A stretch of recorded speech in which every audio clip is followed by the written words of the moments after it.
የጌታ ስም የተባረከ ይሁን። የእግዚአብሔር ቃል በዚህ በአንደኛ ጢሞቴዎስ ምዕራፍ 1 ቁጥር 13 እስከ 16 ያለውን መነሻ በማድረግ አብረን እንካፈላለን። ቁጥር 15 እና 16 እንደገና መልሼ አነባዋለሁ። ኃጢአተኞችን ሊያድን ክርስቶስ ኢየሱስ ወደ ዓለም መጣ የሚለው ቃል የታመነና ሁሉም እንዲቀበሉት የተገባ ነው። ከኃጢአተኞችም ዋና እኔ ነኝ። ስለዚህ ግን የዘላለምን ሕይወት ለማግኘት በእርሱ ያምኑ ዘንድ ላላቸው ሰዎች ምሳሌ እንደሆን ኢየሱስ ክርስቶስ ዋና በመሆን በእኔ ላይ ትዕግስቱን ሁሉ ያሳይ ዘንድ ምሕረትን አገኘው ይላል። እግዚአብሔር የተባረከ ይሁን። ለዚህ ቃል የሰጠሁት ርዕስ የታመነ ቃል የሚል ነው። የታመነ ቃል የታመነ ቃል። እንዲህ የሚለው ቃል የታመነ ነው፣ ሁሉ እንዲቀበሉት የተገባ ነው ብሎ ሐዋርያው ጳውሎስ ይናገራል። ሐዋርያው ጳውሎስ በሕይወቱ የተረዳው፣ በሕይወቱ የተለማመደው፣ ያመነውን፣ የተቀበለውን፣ የታመነውን የእግዚአብሔርን ቃል ሁሉ ሰው እንዲቀበለው የተገባ ነው በማለት በዚህ በመልእክቱ ውስጥ ለሰዎች ሁሉ ይህንን ቃል ይጽፋል። አክቹዋሊ መልእክቱን የጻፈው ለጢሞቴዎስ እንደሆነ ብናውቅም ከጢሞቴዎስ ባሻገር ሰዎች ሁሉ ሊቀበሉት የሚገባ የታመነ ቃል ነው ብሎ ይህንን ቃል ይጽፋል። ወገኖቼ የእግዚአብሔር ቃል የታመነ ቃል ነው። የእግዚአብሔርን ቃል ሁሉ ሊቀበሉት ይገባል። እኛም ልንቀበለው ይገባል። የማንቀበለው የእግዚአብሔር ቃል በእግዚአብሔር ቃል በመጽሐፍ ቅዱስ ውስጥ የተጻፈ ቃል ነው። በዚህ ቃል የተጻፈውን ሁሉ እንቀበላለን። ይሄ ቃል የታመነ ቃል ነው። እግዚአብሔር አምላክ ስሙ ለዘላለም የተባረከ ይሁን። በዚህ ክፍል ሐዋርያው ከታመነው የእግዚአብሔር ቃል ውስጥ ሰዎች ሁሉ ሊያምኑትና ሊቀበሉት የተገባ አንድ ዋና ሐሳብ አንስቶ ነው የሚናገረው። ይህን ቃል እርሱ በፍጹም ልቡ ተቀብሎታል። ይሄ ቃል በሕይወቱ ሰርቷል። ይሄ ቃል ሕይወቱን በሚያስገርም ሁኔታ ለውጧል። ይህ ቃል የታመነ ለመሆኑ የራሱን ሕይወት ምሳሌ አድርጎ ሐዋርያው ጳውሎስ ይናገራል።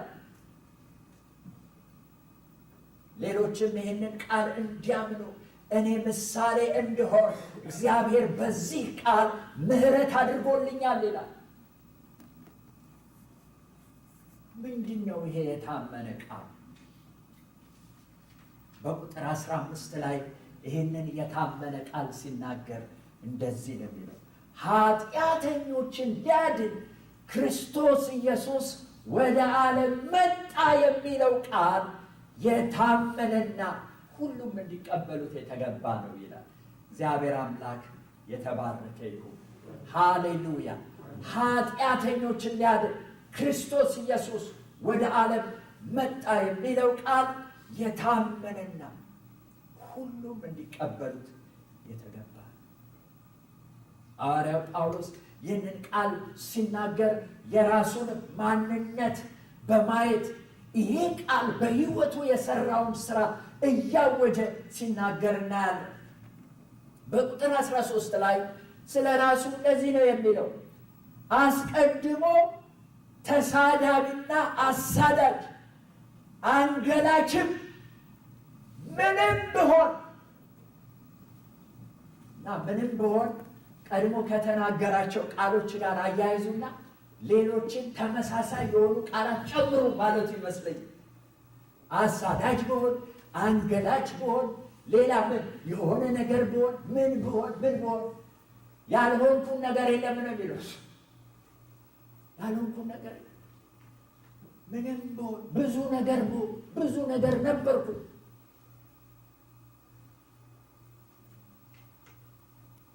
ቁጥር 15 እና ቁጥር 16 ላይ ሁለት ጊዜ ራሱን የኃጢአተኞች ዋና አድርጎ ይናገራል። ዋና ሰዎች ሁሉ ኃጢአተኞች ናቸው መጽሐፍ ቅዱስ እንደሚናገር። ነገር ግን ሐዋርያ ጳውሎስ ዝም ብሎ በደምሳሳው እንደ ሰዎች ሁሉ አይደለም ራሱን የሚናገረው። ከሰዎች ሁሉ መካከል እኔ ምንድን ነኝ? ዋና ነኝ። የኃጢአተኛ ዋና የሚባል ኃጢአተኛ። የሚገርም ዋና ኃጢአተኛ የሆንኩትን ሰው ኢየሱስ ክርስቶስ እኔን ሊያድን ወደዚህ ምድር መጣ ይላል። እግዚአብሔር የተባረከው እኔን ሊያድን። ስለዚህ ሐዋርያው ጳውሎስ ኢየሱስ ክርስቶስ ኃጢአተኞችን ሊያድን ወደዚህ ምድር መምጣቱ ፍጹም የተረጋገጠ ነገር ነው። እኔን ኃጢአተኛውን አድኖኛል። ዋና የሆንኩትን ሰው እኔን አድኖኛል። እግዚአብሔር ትዕግስቱን ያሳይ ዘንድ፣ እግዚአብሔር ማዳኑን ያሳይ ዘንድ፣ እግዚአብሔር ፍቅሩን ያሳይ ዘንድ ልጁን ኢየሱስ ክርስቶስን ወደዚህ ምድር መላኩ እኔ ዋና ምሳሌ ነኝ፣ እኔ ዋና ምስክር ነኝ ብሎ ነው የሚናገር። ለዚህ ኃጢአተኞችን ሊያድን ክርስቶስ ኢየሱስ ወደ ዓለም መጣ የሚለው ቃል ሰዎች ሁሉ ሊቀበሉት የተገባ የታመነ ቃል ነው።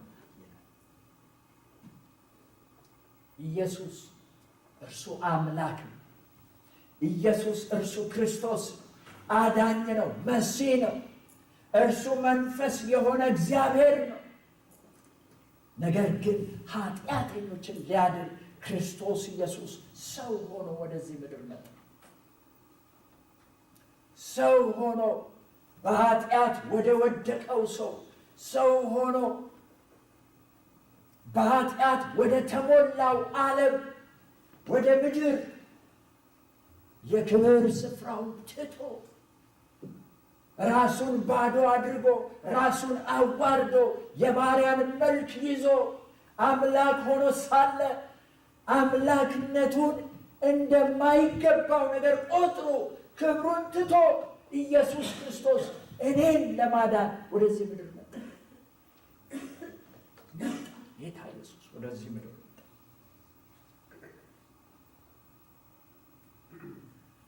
ለምን ኢየሱስ መጣ? ሐዋርያ ጳውሎስ እኔን ለማዳን ነው፣ ሰዎችን ሁሉ ለማዳን፣ ኃጢአተኞችን ለማዳን። ማናቸው ኃጢአተኞች? ሰዎች ሁሉ። ማናቸው ሰዎች ሁሉ? ዓለም በሞላ።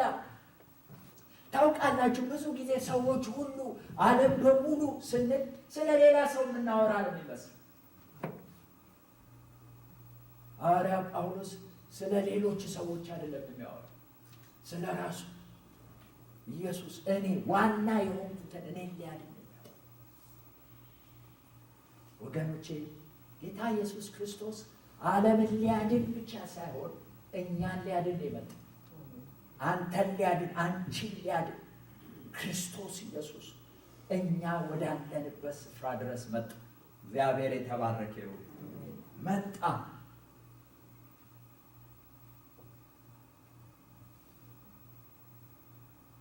ክብር ለኢየሱስ ይሁን።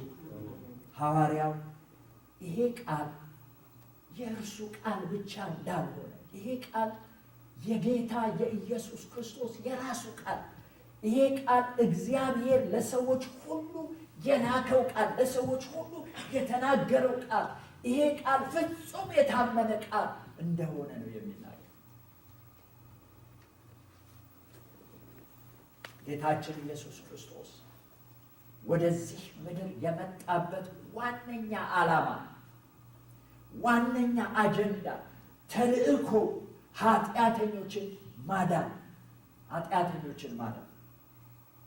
እግዚአብሔር አብም አንድያ ልጁን ኢየሱስ ክርስቶስን ወደ ዓለም የላከበት ዋናው ዓላማ ሰዎችን ማዳን፣ ኃጢአተኞችን ማዳን።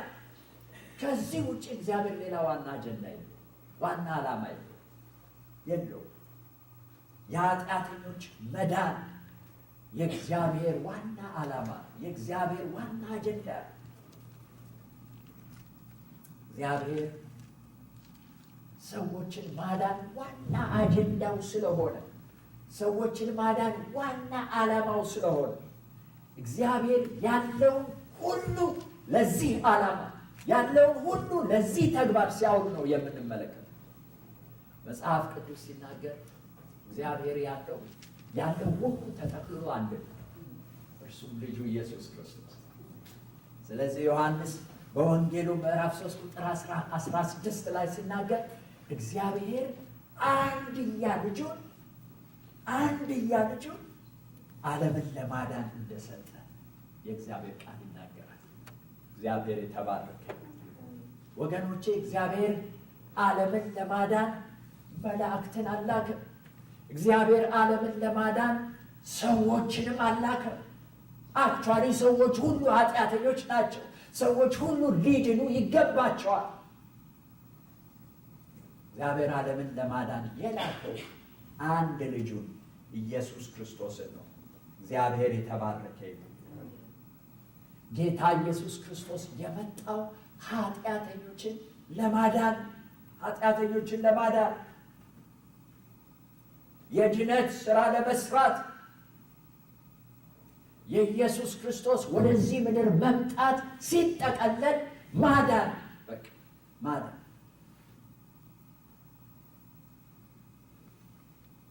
ወገኖቼ፣ የእኛ መዳን በክርስቶስ ኢየሱስ በማመን በነፃ የተገኘ ቢሆንም ድነታችን ግን ተራ ድነት አይደለም፣ ርካሽ ነገር አይደለም።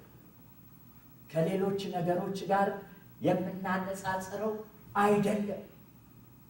እግዚአብሔር ከሁሉ የላቀ ዋጋ አስከፍሎታል። ጌታ ኢየሱስ ክርስቶስ ትልቅ ዋጋ አስከፍሎታል። መጽሐፍ ቅዱስ ሲናገር እግዚአብሔር አምላክ ነው። ጌታ ኢየሱስ ክርስቶስ አምላክ ነው፣ መንፈስ ነው። ልዑል አምላክ፣ የማይወሰን አምላክ፣ መንፈስ የሆነ አምላክ፣ የሁሉ ፈጣሪ የሆነ አምላክ ለድነታችን የከፈለልን ዋጋ በቃላት ሊገለጥ የማይችል እጅግ በጣም ውድ የሆነ እንደሆነ የምናየው ጌታችን ኢየሱስ ክርስቶስ በዚህ መንገድ እኛን ለማዳን ሰው ሆኖ ወደዚህ ምድር በመምጣት ከዚህ ውጪ ሌላ የምንድንበት መንገድ የለም። የእኛ መዳን ምን ያህል ውድ እንደሆነ በዚህ መንገድ ብቻ መዳን መቻላችንን የሚያረጋግጥ ቃል ስለሆነ ሐዋርያው ይሄ ቃል ምን አይነት ቃል ነው ይላል? የታመነ ቃል፣ ሁሉ ሰው ሊቀበለው የተገባ ቃል ነው ብሎ ይናገራል። እግዚአብሔር አምላክ የተባረከ ይሁን። የኃጢአተኞች መዳን፣ የእኛ መዳን የእግዚአብሔር ወልድን ወደኛ መምጣት የጠየቀ ነገር ነው።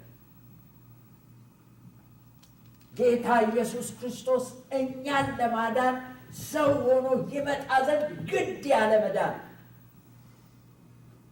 ምክንያቱም ከእርሱ በቀር ሊያድነን የሚችል ማንም ስለሌለ፣ ከዚህ መንገድ በቀር ሌላ መንገድ ስለሌለ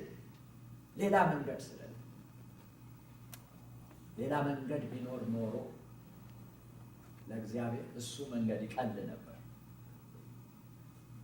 ጌታችን ኢየሱስ ክርስቶስ ሰው ሆኖ ወደዚህ ምድር መምጣት አያስፈልገውም ነበር።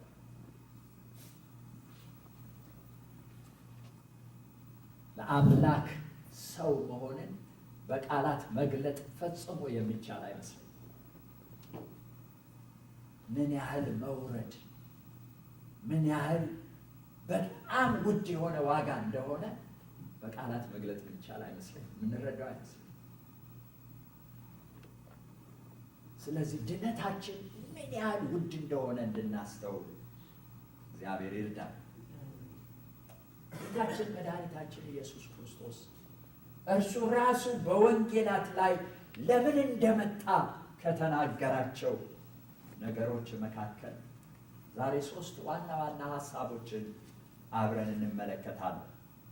ጌታ ኢየሱስ ክርስቶስ ለምን እንደመጣ የተናገራቸውን 3 ሐሳቦች እናያለን። አንደኛው የጠፋውን ሊፈልግና ሊያድን መጥቷል ብሎ ጌታ ኢየሱስ ክርስቶስ የጠፋውን ሰው ለመፈለግና ለማዳን እንደመጣ ተናገረ። በሉቃስ ወንጌል ምዕራፍ 19 ቁጥር 10 ላይ ይህንን ቃል እናገኛለን። የሉቃስ ወንጌል ምዕራፍ 19 ቁጥር 10 እንደዚህ ይላል፣ የሰው ልጅ የጠፋውን ሊፈልግና ሊያድን መጥቷልና አለው ይላል። የሰው ልጅ የጠፋውን ሊፈልግና ሊያድን መጥቷል። ወገኖቼ ጌታ ኢየሱስ ለሌላ ለምንም አጀንዳ አልመጣም። የመጣው የጠፋውን የሰው ልጅ ሊፈልግና ሊያድን። እግዚአብሔር የተባረከ ይሁን። ይህንን ቃል ጌታችን ኢየሱስ ክርስቶስ የተናገረው ታሪኩን ከቁጥር 1 ጀምሮ እንደምናነብ ወደ ኢያሪኮ በገባ ጊዜ ዘኪዮስ ከሚባል አንድ ቀራጭ ጋር ጌታችን ኢየሱስ ክርስቶስ ተገናኘ። ይሄ ሰው ባለጠጋና የቀራጮች አለቃ እንደነበረ ይሄ ክፍል ይነግረን። የዘኪዮስን ታሪክ ሁላችን እናውቃለን። ዘኪዮስ አጭር ሰው ነበረ የሚልም መዝሙር በዚህ ሰው ታሪክ ላይ የተሰራ መዝሙር አለ። ይሄ በቁመቱ አጭር የሆነ ነገር ግን የቀራጮች አለቃ የሆነ ባለጠጋ የሆነ ሰው ጌታ ኢየሱስ ክርስቶስ ወደዚህ ሰው ቤት መጣ።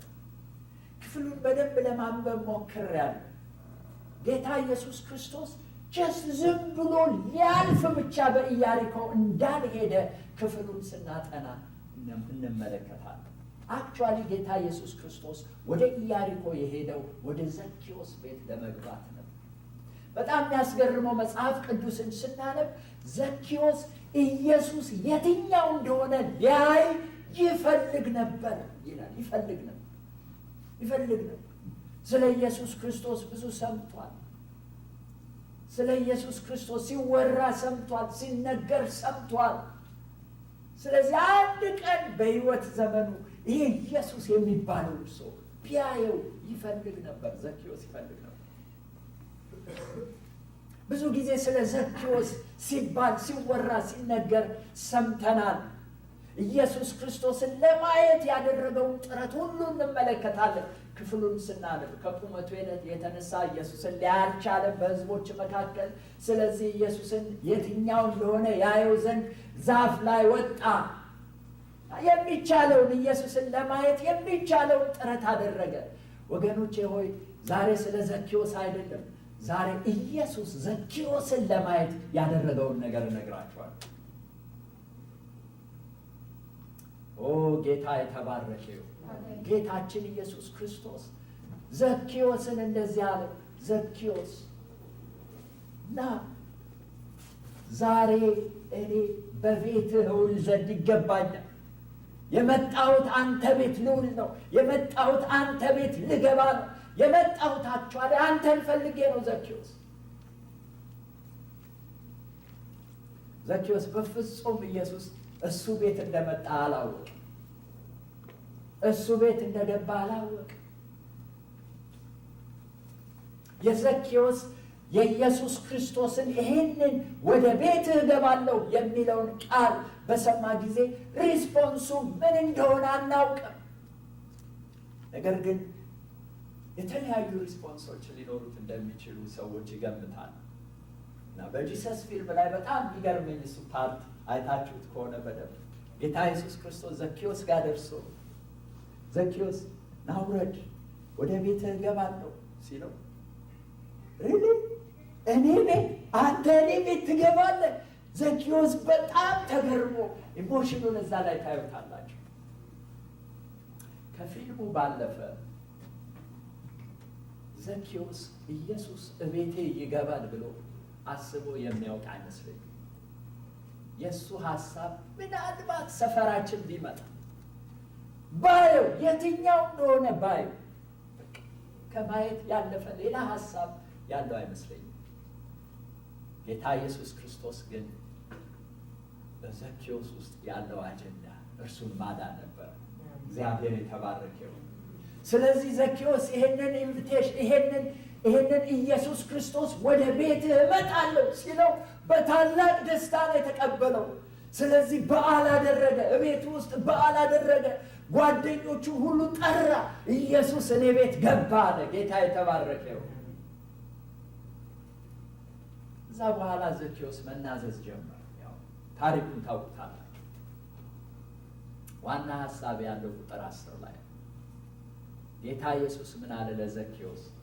በዛም ለተሰበሰቡ ሁሉ እኔ የመጣሁት አለ የጠፋውን ልፈልግና ላድን ነው። ሃሌሉያ! የጠፋውን ልፈልግና ላድን፣ የጠፋውን ልፈልግና ላድን ነው የመጣሁት አለ። ጌታ የተባረከ ይሁን። ወገኖቼ ጌታ ኢየሱስ ክርስቶስ የመጣው የጠፋነውን እኛን ሊፈልግና ሊያድን።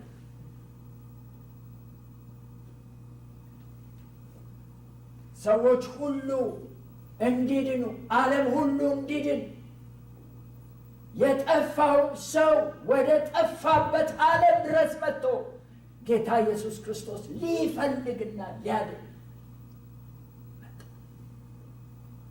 ስሙ የተባረከ። ኢየሱስ ሊፈልገን ወደኛ መጣ። ወደኛ ሰፈር መጣ። ወደኛ ቤት መጣ። ወደኛ መንደር መጣ። ወደ ወደቅንበት ስፍራ፣ ወደ ተጣልንበት ስፍራ ኢየሱስ መጣ። ኢየሱስ ሊፈልገን መጣ፣ ሊያድነን መጣ። ዮሐንስ 3:16-17 ላይ ይህንን ነው የምናየው። በእርሱ የሚያምን ሁሉ የዘላለም ሕይወት እንዲኖረው እንጂ እንዳይጠፋ እግዚአብሔር አንድያ ልጁን እስኪሰጥ ድረስ ዓለሙን እንዲሁ ወዷልና። ቁጥር 17 ዓለም በልጁ እንዲድን ነው እንጂ በዓለም እንዲፈርድ ልጁን ወደ ዓለም አላከውምና ይላል። እግዚአብሔር የተባረከ ይሁን።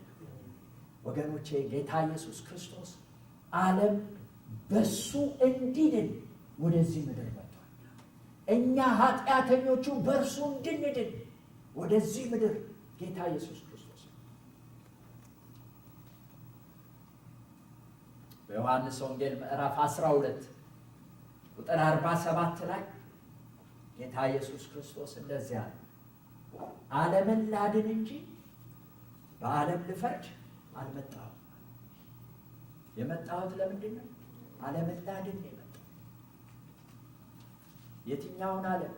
ኃጢአተኛውን ዓለም፣ በኃጢአት የተሞላውን ዓለም፣ የጠፋውን ዓለም ላድን ነው የመጣሁት። ይፈርዳል።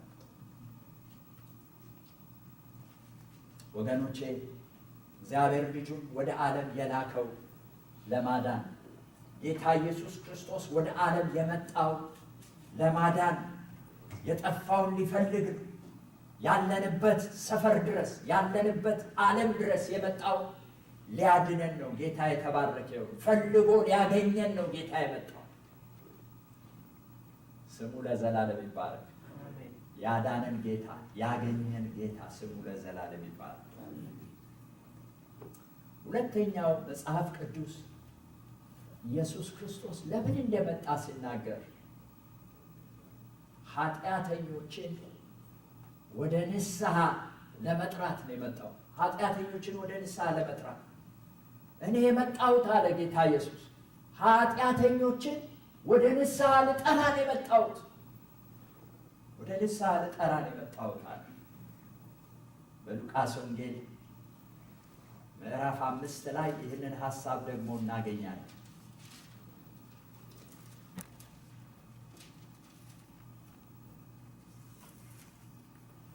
የሉቃስ ወንጌል ምዕራፍ 2 ቁጥር 27-32 ባለው ክፍል ይህን እናያለን። ከዚህም በኋላ ወጥቶ ሌዊ የሚባል ቀራጭ በመቅረጫው ላይ ተቀምጦ ተመለከተና ተከተለኝ አለው። ሁሉንም ተወ፣ ተነስቶም ተከተለው። ሌዊም በቤቱ ታላቅ ግብዣ አደረገለት። ከእነርሱም ጋር በማዕድ ተቀምጠው የነበሩ ከቀራጮችና ከሌሎች ሰዎች ብዙ ሕዝብ ነበሩ። ፈሪሳውያንና ጻፎቻቸው በደቀ መዛሙርቱ ላይ ስለምን ከቀራጮችና ከኃጢአተኞች ጋር ትበላላችሁ ትጠጡማላችሁ ብለው አንጎራጉሩ። ስለምን ከቀራጮችና ከኃጢአተኞች ጋር ትበላላችሁ ትጠጡማላችሁ ብለው አንጎራጉሩ። ቁጥር 31 ኢየሱስም መልሶ ሕመምተኞች እንጂ ባለጤናዎች ባለመድኃኒት አያስፈልጋቸውም፣ ኃጢአተኞችን ወደ ንስሐ ለመጥራት ኃጢአተኞችን ወደ ንስሐ እንጂ ጻድቃንን ልጠራ አልመጣሁምና አላቸው። ኃጢአተኞችን ወደ ንስሐ ልጠራ እንጂ ጻድቃንን ልጠራ አልመጣሁም።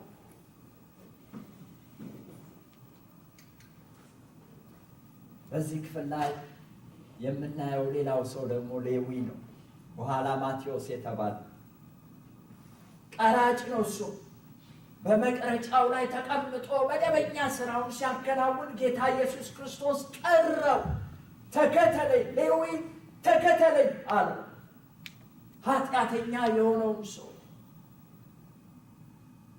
ሰዎች ጻድቃን ነን የሚሉ የሃይማኖት ሰዎች ከእነርሱ ጋር ተቀምጦ እንዲበላና እንዲጠጣ የማይፈቅዱለት ሌዊ ቀራጩ ሌዊ ተከተለኝ አለው ጌታ ኢየሱስ ክርስቶስ። በመሰረቱ ቀራጮችን ኃጢአተኛ ከሌላው ሰው ይልቅ ኃጢአተኛ የሚያሰኛቸው ስራቸው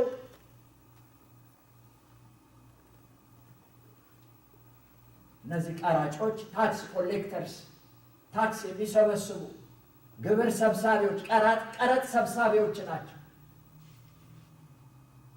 በጊዜው ከአይሁድ መንግስት ውጪ ለሆነ ለአሕዛብ መንግስት መስራታቸው ብቻ ሳይሆን አላግባብ ህዝቡን የሚበድሉ አላግባብ ቀረጥ የሚሰበስቡ አላግባብ የሚቀርጡ ህዝቡን የሚያስጨንቁ እንደ ሌቦች የሚቆጠሩ ከህብረተሰቡ መካከል የተጠሉ ኃጢአተኛ ተደርገው የሚቆጠሩ ሰዎች ነበሩ በስራቸው። ስለዚህ ጌታ ኢየሱስ ክርስቶስ ይህንን ሰው በስራው ቦታ ላይ ያለ ና ተከተለኝ ሲለው መጽሐፍ ቅዱስ እንደሚነግረን ሌዊ ሁሉም ትቶ ተከተለው። ስራውን ትቶ ተከተለው። ሁሉም ትቶ ተከተለው።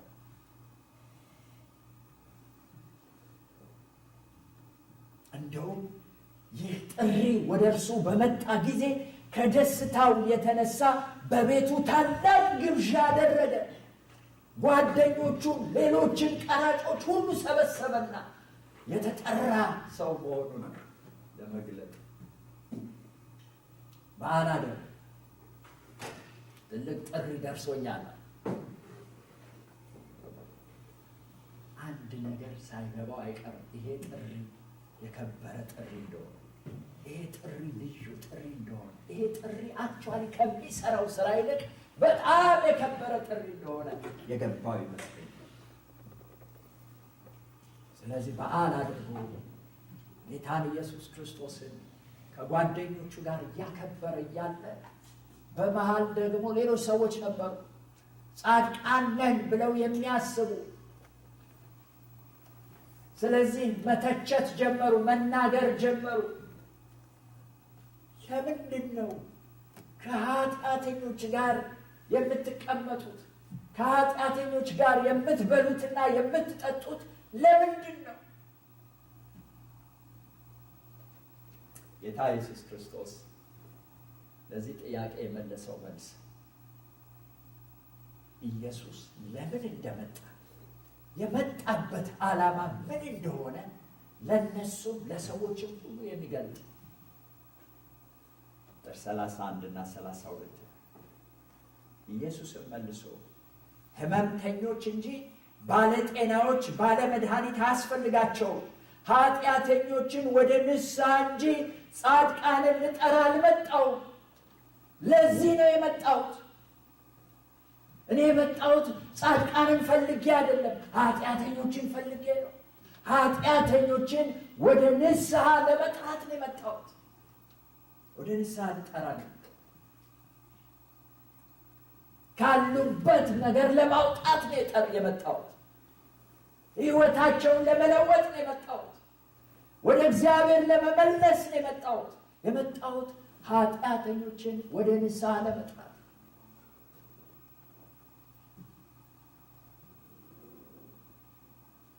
ወገኖቼ ጌታ ኢየሱስ ክርስቶስን ሁሌ የት ታገኙታላችሁ ቢባል ኃጢአተኞች ጋር ታገኙ። ለምንድን ነው ወደዛ ሄደው? የኃጢአታቸው ተባባሪ ለመሆን አይደለም። የኃጢአታቸው ደጋፊ ለመሆን አይደለም። አይዟችሁን ያለውላችሁ በዛው ቀጥሉ ለማለትም አይደለም። ኢየሱስ ሁል ጊዜ የሚመጣው ኃጢአተኞችን ወደ ንስሐ ለመጥራት። እግዚአብሔር የተባረከ የመጣው ለዚህ ኃጢአተኞችን ያድን ክርስቶስ ኢየሱስ ወደ ዓለም መጣ የሚለው ቃል የታመነና ሁሉም እንዲቀበሉት የተገባ ነው ብሎ ሐዋርያው ቅዱስ ጳውሎስ ሲጽፍ ጌታችን ኢየሱስ ክርስቶስ ለዚህ ነው የመጣሁት የሚለውን እያሰበ ከኃጢአተኞች ዋና የሆንኩትን እኔን ጠራኝ ይላል። እንዴት ጠራኝ? ወደ ንስሐ። ኃጢአተኞችን ወደ ንስሐ ለመጥራት ነው የመጣሁት ይላል። ጌታ የተባረከ። ጌታ ኢየሱስ ክርስቶስ የመጣው የጠፋው ሊፈልግና ሊያድን።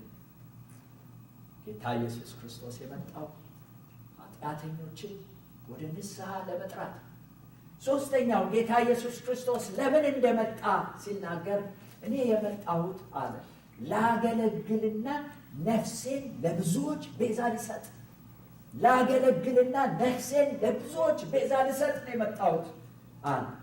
በማቴዎስ ወንጌል ምዕራፍ 20 ቁጥር 28 ላይ ይህን ሐሳብ እናገኛለን። ማቴዎስ 20:28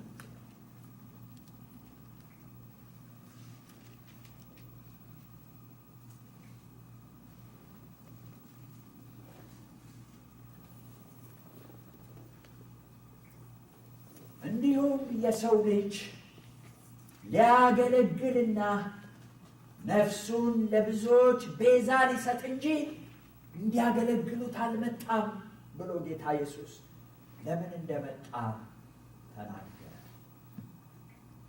ወገኖቼ የክርስቶስ አገልግሎቱም ሆነ ቤዛነቱ ሊያገለግልና ነፍሱን ለብዙዎች ቤዛ ሊሰጥ አገልግሎቱም ይሁን ቤዛነቱ ማዕከል ያደረገው የሰዎች ድነት ነው። ሰዎች ድነት ሲያገለግል የሚያገለግለው ሰዎችን ለማዳን፣ ቤዛም ሲሆን ቤዛ የሆነው ሰዎችን ለማዳን። ስለዚህ ሲደመር ኢየሱስ ክርስቶስ ወደዚህ ምድር የመጣው ለድነት፣ ለሌላ ለምንም ነገር ሌላ ምንም አጀንዳ የለም። ማዳን የእሱ አጀንዳ፣ የሰው መዳን፣ ሰዎች ይዳን።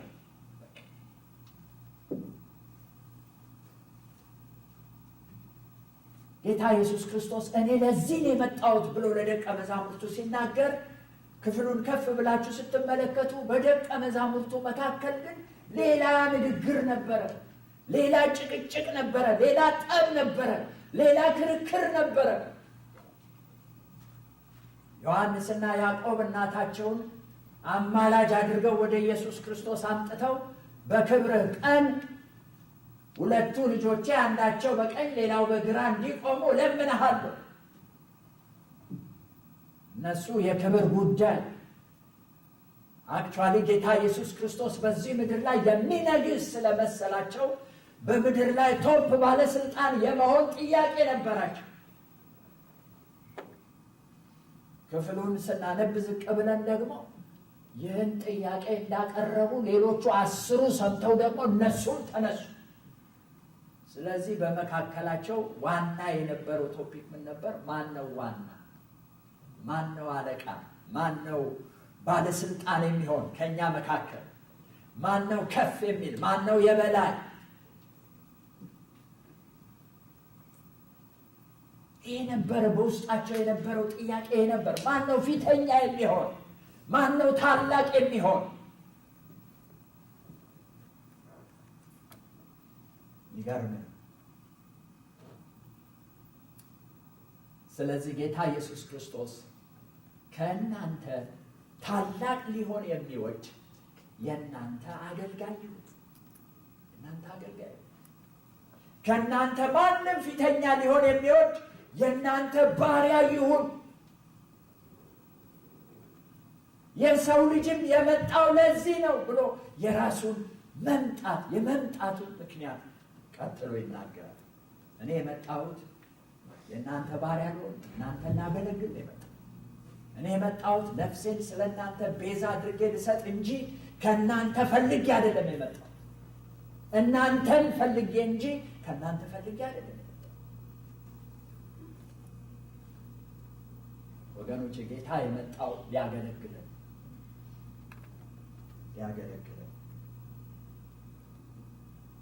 የኢየሱስ ክርስቶስ አገልግሎት በጣም ሰፊ ነው። በጣም ሰፊ ነው። ሊገለጥ አይችልም።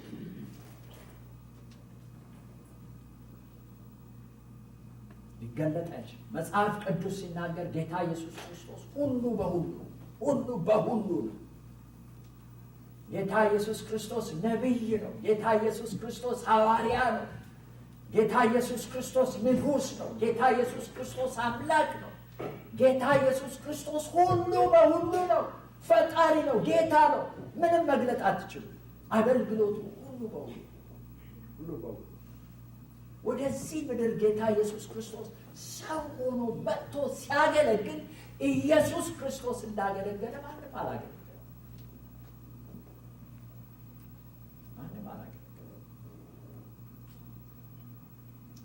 በጣም የሚያስደንቀው የኢየሱስ ክርስቶስ የአገልግሎቱ ዋና ትኩረት ግን የሰዎች መዳን ስለ መዳን የሚያገለግለው ስለ መዳን። መጽሐፍ ቅዱስ በማርቆስ ወንጌል ምዕራፍ 1 ቁጥር 14 እስከ 15 ላይ ጌታ ኢየሱስ ክርስቶስ የመጀመሪያ የአገልግሎቱ መጀመሪያ የስብከቱ መጀመሪያ ምን እንደነበረ ሲናገር እንደዚህ ነው የሚለው። ዮሐንስም አልፎ ከተሰጠ በኋላ ኢየሱስ የእግዚአብሔርን መንግሥት ወንጌል እየሰበከ ዘመኑ ተፈጸመ፣ የእግዚአብሔርን መንግሥት ቀርባለችና ንስሐ ግቡ፣ በወንጌልም እመኑ እያለ ወደ ገሊላ መጣ ይላል። አገልግሎቱ ምን ነበር? የእግዚአብሔርን መንግሥት ወንጌል ነበር የሚሰበከው። መንግሥተ ሰማያት ቀርባለችና ንስሐ ግቡ። የሪቫይቫል ስብከቱ ይሄ። በወንጌልም እመኑ። ድነት የክርስቶስ ኢየሱስ የአገልግሎቱ ዋና ነገር የእግዚአብሔርን መንግሥት ወንጌል ጌታ ኢየሱስ ክርስቶስ ይሰብክ ነበር። በሉቃስ ወንጌል ምዕራፍ 4 ቁጥር 43 እስከ 44 ላይ ስንመለከት ኢየሱስ እንዲህ ሲል እንመለከታለን። ሉቃስ 4 ከ43 እስከ 44 እርሱ ግን ስለዚህ ተልኬአለሁ፣ ለሌሎቹ ከተማዎች ደግሞ የእግዚአብሔርን መንግሥት ወንጌል እሰብክ ዘንድ ይገባኛል አላቸው። ምን እሰብክ ዘንድ? የእግዚአብሔርን መንግሥት ወንጌል። አሌሉያ! የእግዚአብሔርን መንግሥት ወንጌል፣ ሰዎችን የሚያድነውን ወንጌል፣ ይህንን ወንጌል እሰብክ ዘንድ ይገባኛል። ለሌሎቹም እሰብክ ዘንድ ይገባኛል። ለእናንተ ብቻ ለሁሉም እሰብክ ይገባኛል። ቁጥር 44 በገሊላ ምኵራቦች ይሰብክ ነበረ። ምን ነበር የስብከት አገልግሎቱ? የእግዚአብሔር መንግሥት ወንጌል። የዮሐንስ ወንጌል ምዕራፍ 18 ቁጥር 37 ዮሐንስ 18:37 ጌታ ኢየሱስ ክርስቶስ በጲላጦስ ፊት በቆመ ጊዜ እንኳን ይናገር የነበረው ነገር ለምን እንደመጣ ሲናገር የአገልግሎቱ ዋና ነገር ምን እንደሆነ ሲናገር እንደዚህ ይላል። ጲላጦስም እንግዲያው ንጉሥ ነህን አለው። ኢየሱስም መልሶ እኔ ንጉሥ እንደሆንኩ አንተ ትላለህ። እኔ ለእውነት ልመሰክር ተወልጃለሁ። ለምን ተወልጃለሁ? ለእውነት ልመሰክር ተወልጃለሁ። ስለዚህም ወደ ዓለም መጥቻለሁ። ወደ ዓለም የመጣሁት ለምንድን ነው? ለእውነት ልናገር፣ ለእውነት ልመሰክር። ከእውነት የሆነ ሁሉ ይሰማኛል አለ ጌታ ኢየሱስ ይባላል። ስለ እውነት ይመሰክር ነበር። ስለ እውነት ይናገር ነበር። ስለ እውነት ይሰብክ ነበር። እውነትን ልናገር፣ እውነትን ልመሰክር ተወልጃለሁ። ወደ ዓለም የመጣሁት ስለ እውነት ልመሰክር ነው።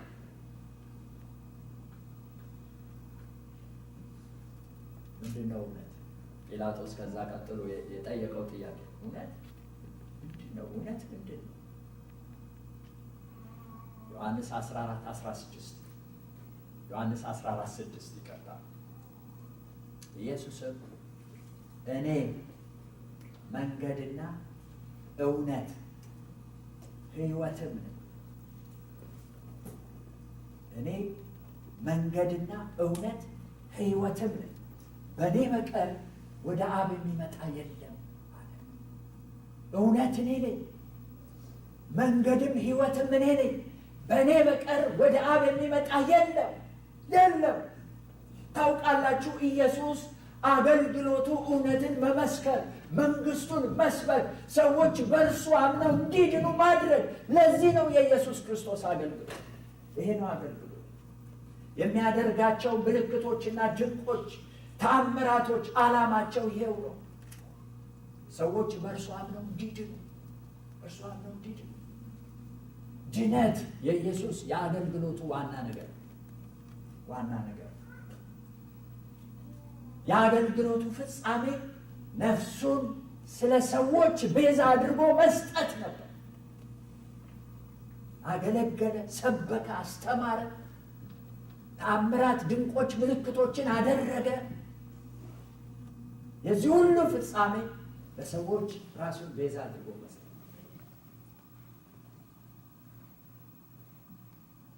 ስለኛ ምትክ ሆኖ ኢየሱስ ሞተ። የኛን ቅጣት፣ የኛን እርግማን፣ የኛን ኃጢአት፣ የኛን በደል ሁሉ ተሸክሞ ጌታ ኢየሱስ ስለኛ ምትክ ሆነ፣ ቤዛ ሆነ። እግዚአብሔር አብ የላከው፣ እግዚአብሔር አብ የሚያውቀው፣ እግዚአብሔር አብ የሚቀበለው አንድ ቤዛ ሁሉ ዓለም፣ የዓለም ሁሉ ቤዛ ጌታችን ኢየሱስ ክርስቶስ ብቻ ነው።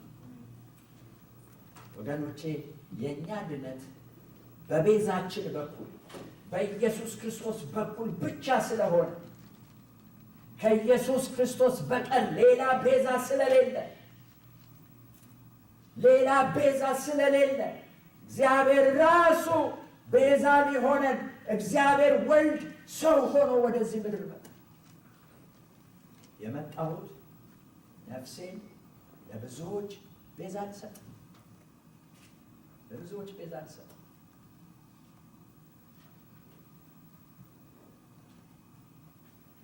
ጌታ ኢየሱስ በማርቆስ 8:36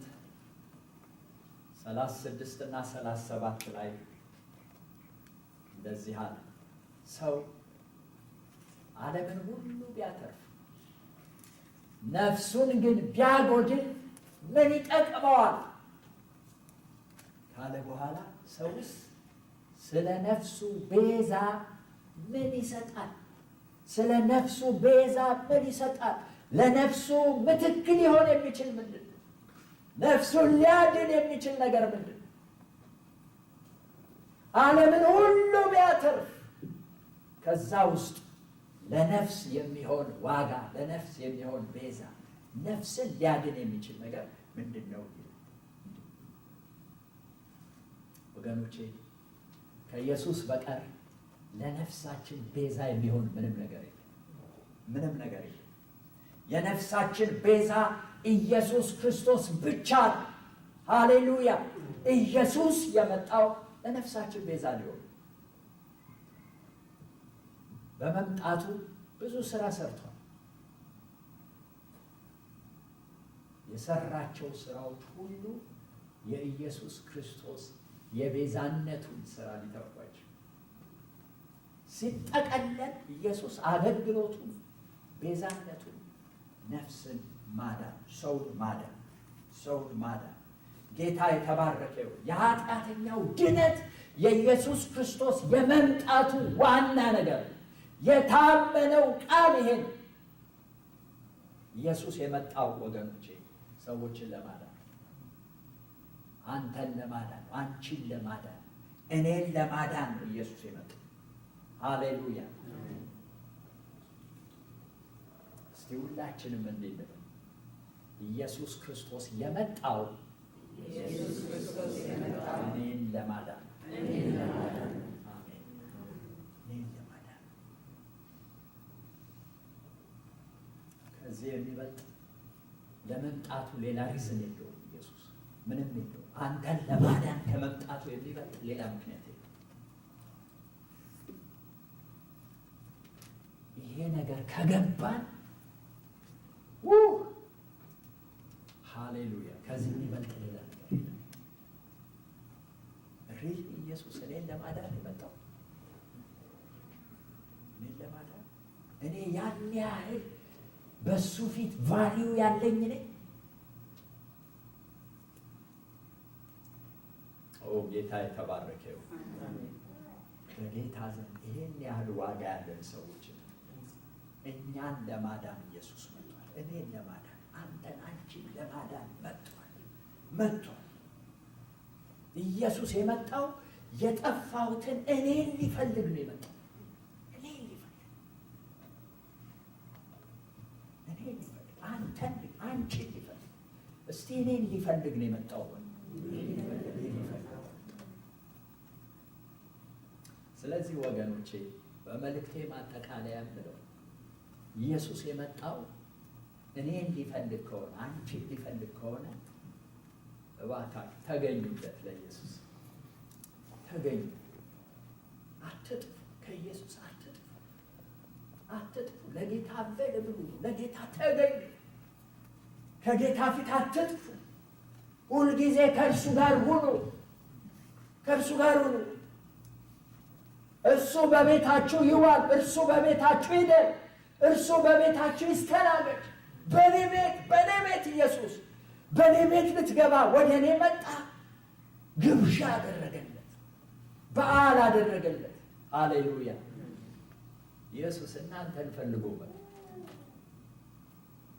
በቤታችሁ ኢየሱስ ይዋል። በቤታችሁ ኢየሱስ ይደር። በቤታችሁ ኢየሱስ ይኑር። ሁልጊዜ ከኢየሱስ ጋር ሌላ ምንም አጀንዳ የለውም። ኢየሱስ የመጣው እናንተ ጋር ሊሆን እናንተን ፈልጎ ነው የመጣው። እኔን ፈልጎ ነው የመጣው።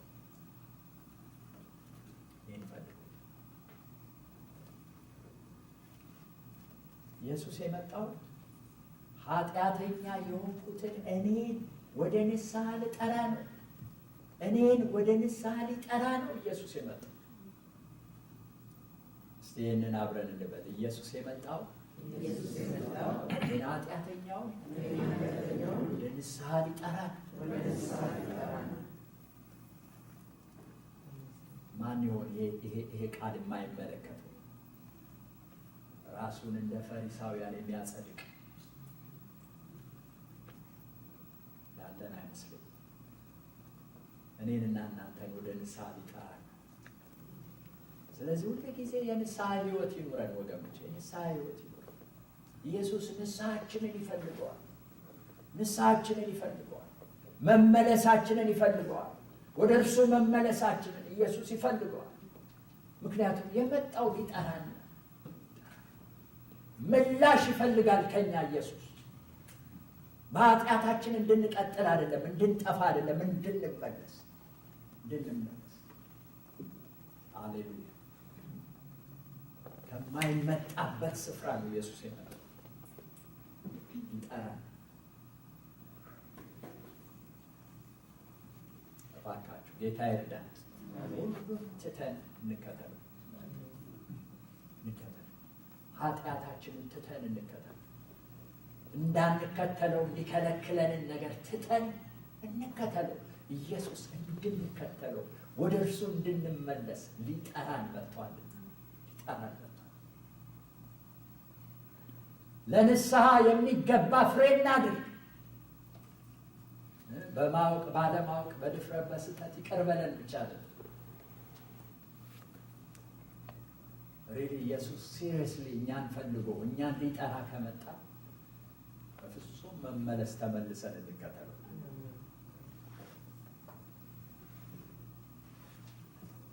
ኢየሱስ የመጣው እኔን ሊያገለግልና ለእኔ ቤዛ ሊሆን ነው እንበል እስቲ።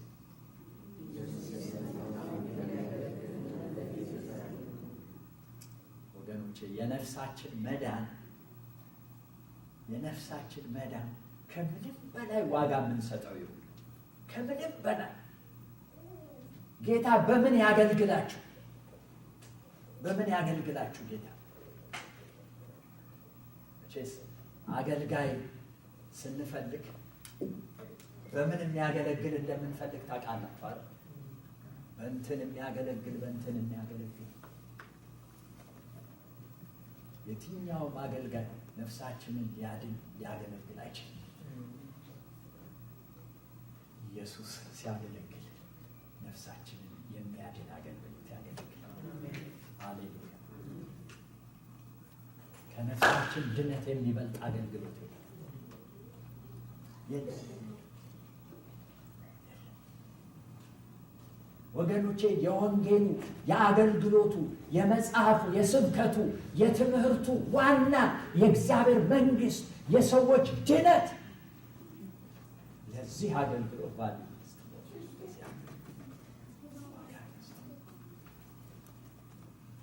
ቤዛነታችንን ከምንም በላይ እናክብር።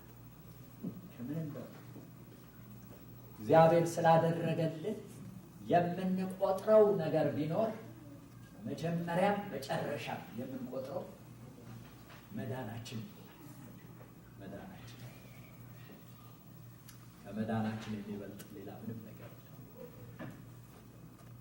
ይሄ ቃል የታመነና ሁሉም እንዲቀበሉት የተገባ ክብር ለኢየሱስ ይሁን። እንጸልይና የጌታን እራት አብረን እንካፈላለን።